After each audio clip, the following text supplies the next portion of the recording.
여러분 안녕하십니까? 오랜만입니다. 오늘 여러분들께 말씀드리고 싶은 내용은 가상자산 발전 방향 시나리오, 그리고 이제 레이븐 코인은 그러면 어떻게 될 것 같은가라는 부분에 대해서 여러분들에게 한번 말씀드려 보도록 하겠습니다. 오늘 의견은 특히 가상자산의 발전 방향 시나리오는 그야말로 시나리오입니다. 제 개인적인 의견이기 때문에 이렇게 꼭 성장할 것이다 라고 여러분들이 참고만 하시면 될 것 같습니다.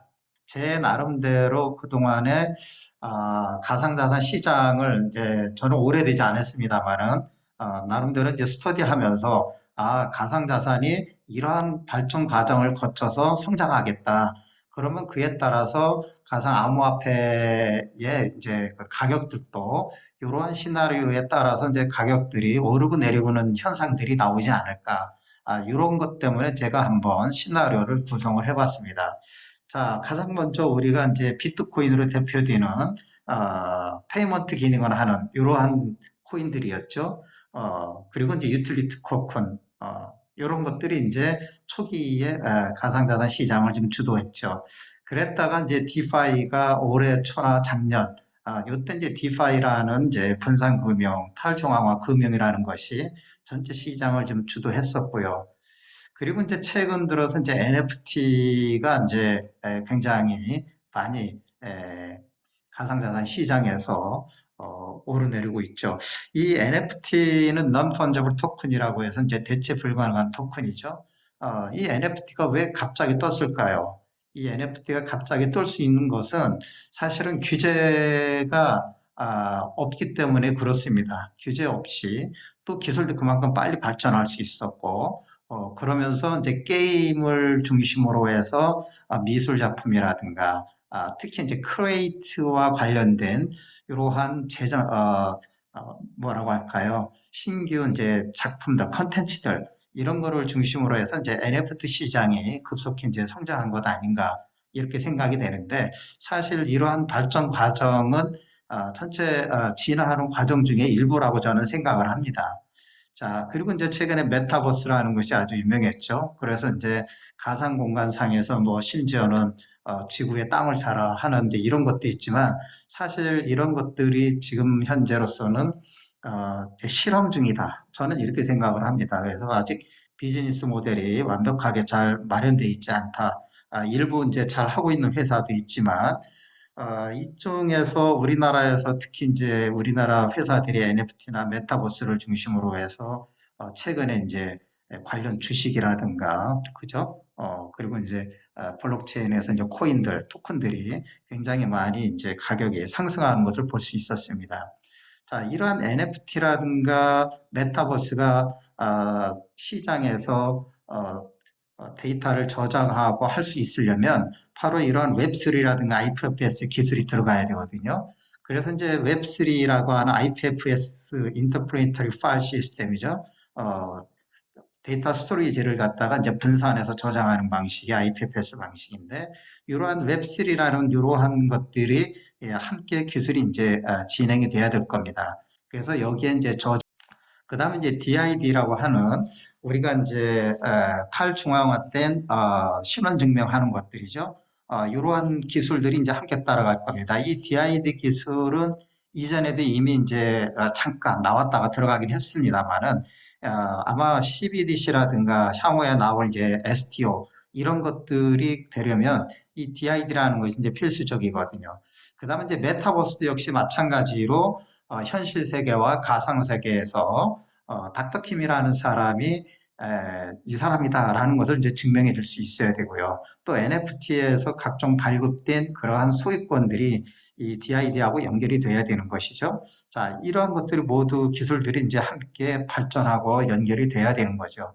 거기에 따라서 지금 최근에 메타버스나 NFT 이러한 것들이 이제 함께 코인이나 토큰들의 가격이 이제 크게 성장을 했죠. 자, 그 다음에 이제 이러한 DID까지 어느 정도 완성이 되면 바로 이제 DAO라고 하는 바로 이제 디지털 애셋 오퍼링이라고 하는 이제 디지털 자산 발행이 시작되는 겁니다. 즉 시큐리티 토큰 오퍼링이라고도 하죠. STO라고 하는 이러한 것들이 이제 바로 시장이 이제 성장을 하게 되는데 이러한 부분들은 바로 이제 이러한 기술들이 같이 따라가면 이것이 이제 함께 성장할 수 있는 게 되고요. 특히 이제 이 현실 세계에 있는 모든 실물 자산들을 이제 디지털라이징하는 이러한 것을 하려면 결국은 이제 이러한 기술들이 같이 백업이 돼야 된다라고 볼 수가 있습니다. 그래야 그치 되죠. 그다음에 이제 법과 제도가 각국에서 이제 마련이 돼야 되죠. 자, 그런 다음에 이제 CBDC가 등장을 하게 될 건데, CBDC는 좀 더 일찍 나올 수도 있고, 뒤에 나올 수도 있습니다. 그래서 이 CBDC는 어떤, 중앙은행에서 발행하는 이제 각국의 통화죠. 디지털 통화. 자, 이 부분은, 각국에서 지금 모두가 다 준비되고 있고요. 국내에서도 이제 내년 6월 정도면 한국은행에서 어느 정도 이제 테스트가 된 걸 가지고 아마 시험을 해보지 않을까 이렇게 생각됩니다. 자, 전체적으로 제 나름대로는 이제 초기에 비트코인이 초기였다면 여기에서 이제 분산금융이라는 것이 성장을 했고 NFT와 메타버스 또 이런 것을 기술적으로 지원해야 되는 이제 IPFS 기술 기반의 웹3 그다음에 이제 디지털 이제 신원 증명을 할 수 있는 시스템들 이런 것들이 돼야 이제 바로 실물 자산들을 디지털 자산화 시킬 수 있는 이제 증권형 토큰 시장이 이제 성숙하게 되고 성장하게 되고 할 겁니다. 그러면서 이제 CBDC가 등장을 하면서 완전히 디지털 경제로의 전환이 되지 않을까 이렇게 생각이 됩니다. 자, 이것을 좀 더 구체적으로 한번 제가 더 말씀을 드려보죠. 자, 이 진화 과정은 앞에서 제가 말씀드린 과정은 아마 1단계 정도의 전체 디지털라이제이션 하는 데에 도입기에 불과하다라고 볼 수 있습니다. 자, 지금까지 우리가 이제 페이먼트 유틸리티부터 시작해서 메타버스와 다 어떤 웹3 시장 성장하고 DID에서 이제 CBDC로 돌아가는 이 한 사이클이 저는 한번 해보는 실험적인 베타 마켓이다. 전 이렇게 생각을 합니다.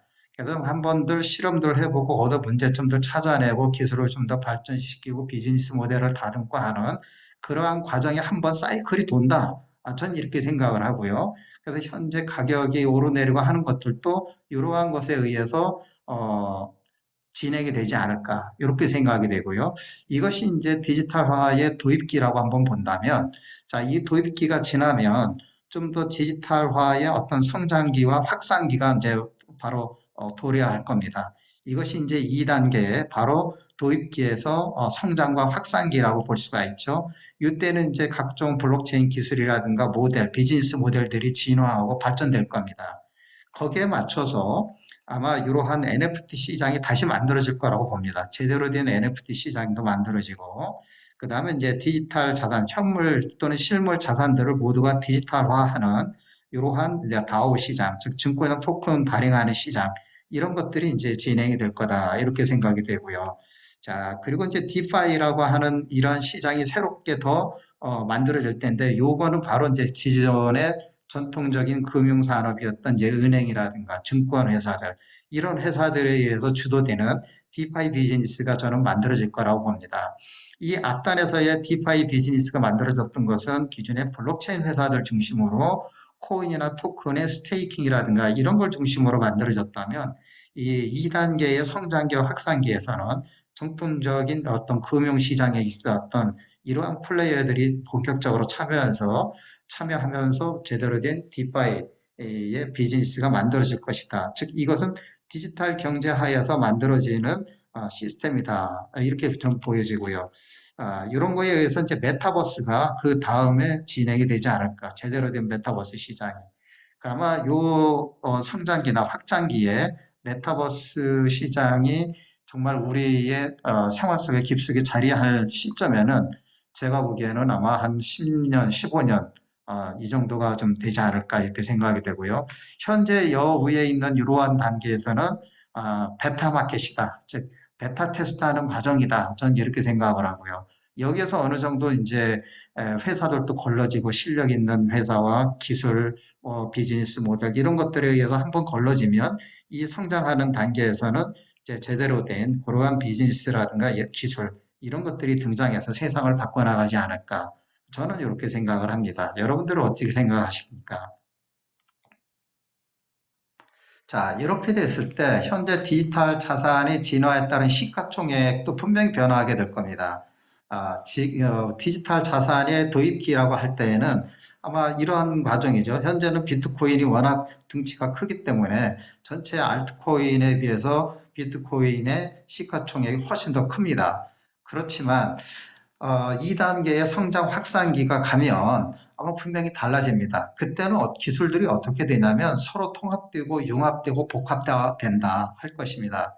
그래서 기술이 한번 베타 테스트 과정을 거쳐서 서로 기술들이 서로 조인되고 복합되고 융합되면서 아마 더 큰 시장을 좀 만들어 나가야 되고요. 기술도 좀 진화하게 되고 비즈니스 모델도 좀 더 많이 진화하게 될 것입니다. 이를 통해서 다양한 산업으로의 기술 이전과 확산 이런 것들이 되겠죠. 이러한 것을 통해서 진정한 디지털 경제 시대가 도래하게 될 것이다 라고 생각이 됩니다. 이러한 진정한 디지털 시대가 이제 도래하게 되면 아마 시가총액도 전체적으로 변하지 않을까 이렇게 생각이 됩니다. 그래서 비트코인과 알트코인들의 시장이 비슷해질 것이다 이렇게 예상이 되고요. 이때는 이제 이쪽의 등치들이 굉장히 많이 커질 겁니다. 왜냐하면 비트코인의 가격은 상승하더라도 발행량이 제한되어 있지만 이쪽 알트코인들의 발행량이라든가 또 시가총액이 이제 점점 성장하기 때문에 분명히 이러한 과정은 있을 것이다. 그래서 여러분들이 이 알트코인들 중에서 어디에 잘 올라탈 것이냐 하는 판단은 잘 하셔야 된다라는 것이죠. 더구나 제 생각에는 앞으로 이렇게 더 갈 수도 있다라는 겁니다. 비트코인 시장이 전반적으로는 시가총액이 작아지고 아마 알트코인들의 시가총액은 훨씬 더 커질 것이다. 이렇게 저는 생각을 해보고 있습니다. 따라서 이 우리가 디지털화로 가고 있는 이 다오라고 하는 디지털 에셋 오퍼링이라고 하는 디지털 자산 발행 또는 증권형 토큰을 발행하는 이 시장은 곧 다가온다라고 봅니다. 이게 지금 베타 테스트 기간이라고 했죠. 그러면 한번 CBDC까지 다 돌아야 될 것이라고 저는 생각을 하고요. 그렇게 되면 현재 메타버스까지 오고 이제 웹3와 IFFS가 지나가고 DID도 함께 지나가면서 이 다오라고 하는 요 시장이 이제 오게 되는데 이게 이제 제가 보기엔 내년쯤부터 점차 조금씩 오르내리지 않을까 이렇게 생각을 좀 해보고요. 내년도에는 제 예상으로는 이제 웹3와 IPFS, 그다음에 메타버스와 다오 이것이 이제 혼재돼서 성장하는 과정을 거치면서 하반기에는 이제 CBDC가 중요한 이슈가 되지 않을까 이렇게 예상을 해봅니다. 자, 그러면 이제 디지털 자산 발행 이 시장이 이제 바로 오게 되는데 디지털 자산 발행과 그 레이븐 코인이라고 하는 저는 레이븐 코인 커뮤니티의 옹호자이면서 지지자입니다.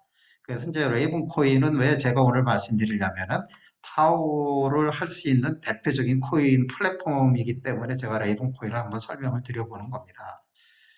자, 바로 이제 이러한 디지털 자산 발행의 생태계가 이루어지려면 우리 오레곤 대학의 스테판 맥번 교수가 이런 것을 제안을 했죠. 여러분도 잘 아시다시피 디지털 자산 발행이 되려면 이러한 6개의 최소한 플레이어들이 시장에서 제대로 역할을 다해야 된다라는 것이죠. 자, 지금 여러분들이 봤을 때 다오, 즉 또는 증권형 토큰 시장이 왜 안 뜨지? 하려면 거꾸로 생각해 보시면 이런 것들이 지금 다 만들어졌나? 이렇게 생각을 해 보시면 되겠죠. 거래소 준비됐죠. 토큰 플랫폼 있죠. 유동성 공급자 준비돼 있어요. 아직 토큰 스탠다드와 이 부분이 아직 덜 미진한 겁니다. 그 다음에 이 부분도 다 준비는 다 돼 있어요. 그렇지만 이제 이 두 가지가 지금 아직은 조금 걸림돌이 있다. 그래서 아직 성장에는 조금 미미하다. 그렇지만 다 베타 테스트라든가 이런 것들을 각국별로 조금씩 해보고 있다. 이렇게 볼 수가 있겠죠. 자, 그럼 레이븐 코인에 대해서 앞에서 제가 말씀드렸는데 레이븐 코인의 핵심 기능들을 한번 살펴보면 뭐 여러분들 레이븐 코인은 제가 워낙 많이 동영상을 좀 올렸기 때문에 나중에 자세한 것은 참고하시기 바라고요. 레이븐 코인의 가장 핵심적인 기능 중에 하나는 자산을 즉 실물이나 현금 자산, 현물 자산을 갖다가 디지털라이징 해주는 거죠. 그래서 디지털로 자산을 만들어주고 이것을 전송해 줄 수 있는 그 기능이 있죠. 그 다음에 이제 메시징 시스템이라고 있습니다. 즉 레이븐 코인 플랫폼 하에서 토큰을 발행한 회사들은 그 토큰을 가지고 있는 모든 사람들에게 언제든지 메시지를 보낼 수 있게 되어 있습니다. 그리고 이제 보상 및 배당 시스템이 있어요. 그래서 예를 들어 부동산이라든가 주식이라든가 증권 등 그 토큰이나 해당 레븐코인 플랫폼에서 만들어진 STO, 이 STO를 가진 사람들에게 보상 및 배당을 해줄 수 있도록 이 플랫폼에서 또 지원을 하죠. 그리고 이제 투표 시스템도 있어요. 투표는 이제 다양하게 투표를 할 수 있을 겁니다. 예를 들면 여러분들이 대표적으로 주식을 갖다가 토커나이즈 했을 때 에, 기존에는 우리가 주주총회에 직접 참여를 해서 투표를 해야 되잖아요. 근데 그거 하지 않고 레이븐 코인 플랫폼 하에서 해당 발행된 토큰을 가진 사람들에게 메시지를 보내서 그 어떻게 언제 추첨이 있으니 이걸 가지고 투표하셔야 하면 투표를 하게 되면은 정말 코인 주식 한 주 가지고 있는 사람도 투표에 참여할 수 있는 이러한 시스템이 되는 겁니다. 자, 그리고 이제 마지막에는 이제 자산 저장을 통합하는 건데 바로 IPFS 기술에 의해서 레이븐 코인은 IPFS에다가 데이터를 집어넣게 됩니다. 그러면 이제 완전히 분산화된 이제 저장 매체들이죠. 그런 것들을 통해서 대표적으로 이제 IPFS에는 이제 파일 코인, 그죠? 스토리지 코인, 시아 코인, 골렘이라든가 또는 치아 네트워크, 최근에는 이제 치아 네트워크라고 해서 이런 부분들이 지금 IPFS 기술에 의해서 많이 등장하고 있습니다.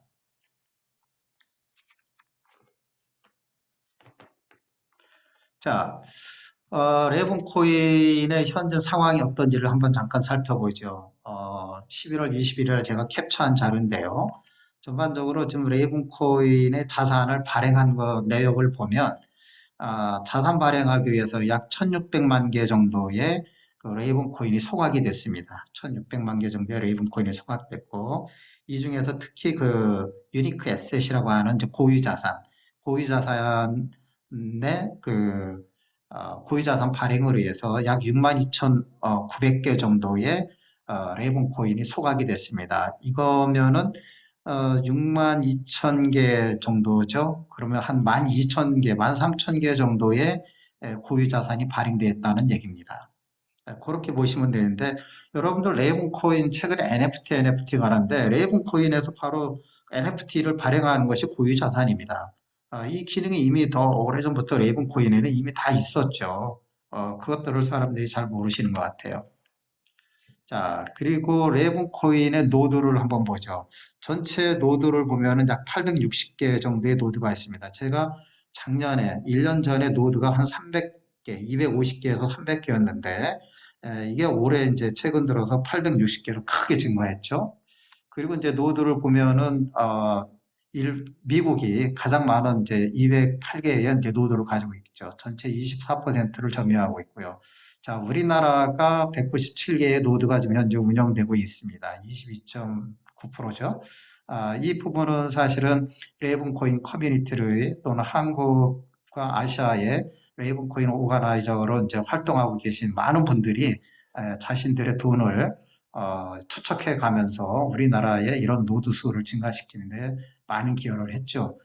그분들에게 정말 감사를 드려야 됩니다. 자, 그리고 이제 독일이 이제 3위, 그죠? 모로코가 최근에 굉장히 많이 증가했죠. 모로코가 사실 작년만 하더라도 거의 뭐 없었습니다. 근데 모로코가 벌써 65개의 노드를 운영하고 있죠. 이 부분은 제가 보기에는 이제 최근에 레이븐 코인 커뮤니티의 리더로 활동하고 계신 이런 분들이 이제 아프리카를 많이 방문해서 홍보와 소개를 많이 했다고 했거든요. 여기 보면 인도 시장도 최근에 많이 증가했습니다. 그래서 작년까지는 모로코나 인도가 거의 등장하지 않았는데 모로코와 인도가 굉장히 많이 증가했죠. 인도 시장도 최근에 레븐코인 커뮤니티의 리더들이 인도 시장에 가서 발벗고 뛰어다니고 있죠. 그래서 최근에 이제 판테라 거래소에도 레븐코인이 이제 상장이 확정돼서 아마 곧 인도의 판테라 거래소에도 레븐코인을 이제 올려지게 될 거라고 봅니다. 이렇게 레븐코인의 커뮤니티 회원들이 전 세계를 다니면서 많은 활동들을 좀 해주고 계세요. 이런 분들에 의하여서 레이븐코인이 저는 크게 성장하지 않을까 이렇게 생각을 합니다. 이렇게 강력한 커뮤니티가 있던가요? 어, 정말 어떤 특정 회사가 이걸 리드해 가지 않고 레이븐코인 커뮤니티에 계신 분들이 자기 돈을 들여서 가면서 전 세계를 돌아다니면서 이런 식의 활동을 한다는 거 대단한 겁니다. 자, 레이븐코인의 미래 가치를 높게 평가하는 근거, 제 나름대로 한 8가지를 좀 만들어 봤습니다. 자, 그중에 이제 첫 번째는 바로 이제 현재 미국의 증권법에 최적화된 이제 자산 발행 플랫폼이다라고 볼 수가 있죠. 자, 두 번째는 이제 완벽하게 탈중앙화된 플랫폼 코인이다라고 볼 수 있죠. 여러분도 잘 아시지만 주인이 없는 코인이라고 그랬죠. 여러분도 비트코인 주인 없잖아요. 그죠?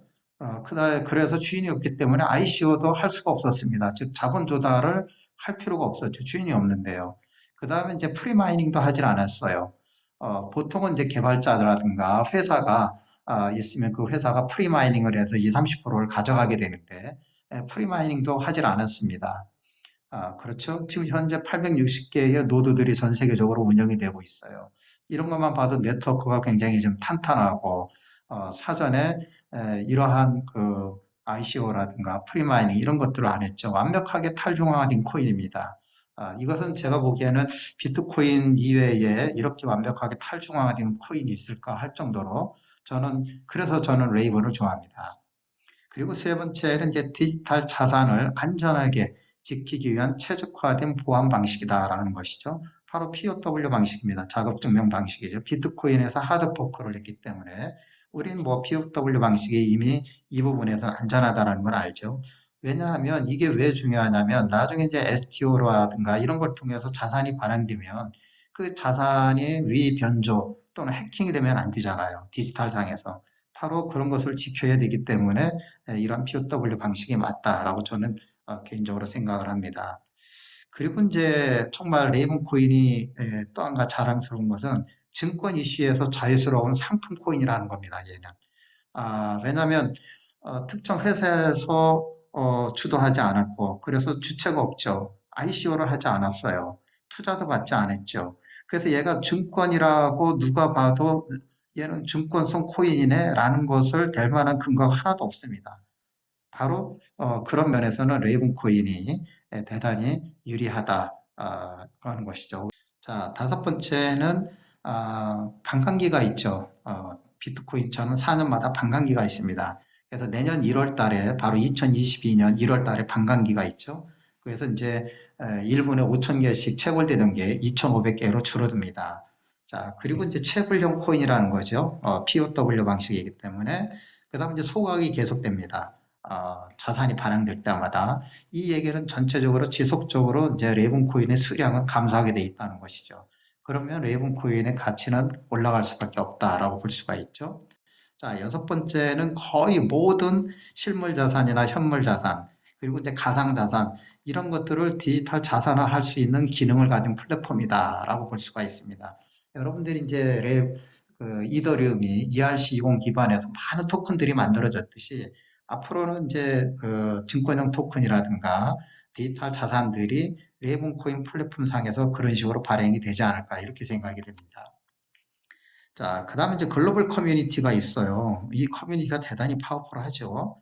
그리고 이제 60여 개 이상의 이제 글로벌 거래소들에서 상장이 되어 있어서 거래가 원활하게 잘 될 수가 있다라는 겁니다. 마지막으로 다양한 디지털 자산 토큰화 및 그다음에 이제 개발, 운영, 지원, 관리 이런 것을 할 수 있는 전체적인 시스템 플랫폼을 지원한다라는 겁니다. 앞에서 여러분들 레이븐 코인 잠깐 보셨지만 투표, 메시징 기능, 뭐 배당, 보상 기능 뭐 다 있죠. 그래서 이제 주식회사 주총이나 이런 것들을 하더라도 또는 이제 아파트 단지가 부동산 토큰화를 했을 경우에 그 토큰을 가지고 있는 단지에 있는 주인들이 대표자 회의에 그냥 투표를 바로 할 수 있는 겁니다. 이런 시스템을 만들어주는 것이 바로 레이븐 코인이다라고 볼 수가 있죠.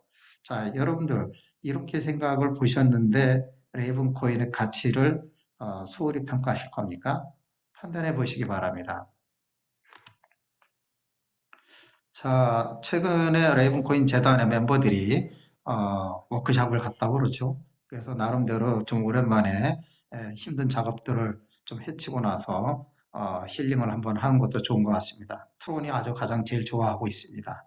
젊은 사람들하고 가서 그런지요. 이런 것도 상당히 좀 필요하고요.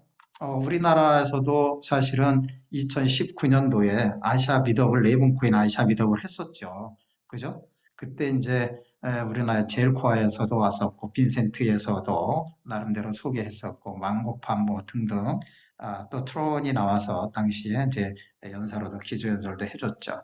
자, 이러한 레이븐코인의 커뮤니티 멤버들이 단단하게 뭉쳐져 있기 때문에 레이븐코인은 성장할 것 같고요. 아마 내년도 2022년도에는 이러한 미덕들이 좀 더 활발해지지 않을까 저는 개인적으로 그렇게 생각을 합니다. 자, 레이븐코인 여러분 오늘 잘 보셨습니까?